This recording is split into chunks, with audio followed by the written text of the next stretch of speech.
কাল শুরু হচ্ছে বাংলাদেশ প্রিমিয়ার লিগের নবম আসর। প্রথম দিনেই মাঠে গড়াবে দুটি ম্যাচ। দিনের প্রথম খেলায় দুপুর 2:30টায় মিরপুর হোম অফ গ্রাউন্ডে চট্টগ্রাম চ্যালেঞ্জার্সের মুখোমুখি হবে সিলেট স্ট্রাইকার্স। আর দিনের অপর খেলাটি শুরু হবে সন্ধ্যা 7:15টায়, যেখানে গত আসরের চ্যাম্পিয়ন কুমিল্লা ভিক্টোরিয়ান্সের মুখোমুখি হবে 2017 সালের champion Rangpur Riders.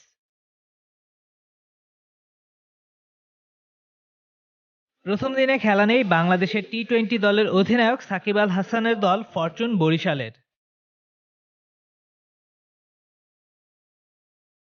Bangladesh premier league তথা বিপিএল এর সবচেয়ে অভাগা দল মনে করা হয় বরিশালকে।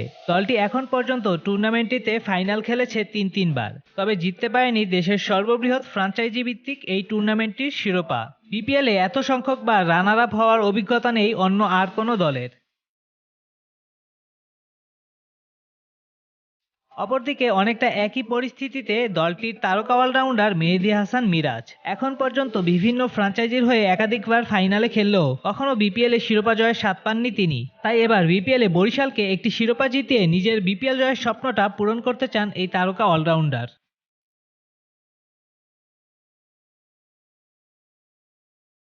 ঘরের মাঠে ভারতের বিপক্ষে বাংলাদেশকে 2-1 ব্যবধানে ওয়ানডে সিরিজ জেতানো মিরাজ দুই খেলায় ম্যাচ সেরার পুরস্কার জয়ের পর জিতে নেন সিরিজ সেরার পুরস্কার। সিরিজ শেষে বিরাট কোহলি পর্যন্ত মিরাজের খেলায় মুগ্ধ হয়ে তাকে নিজের একটি জার্সি উপহার দিয়ে যান।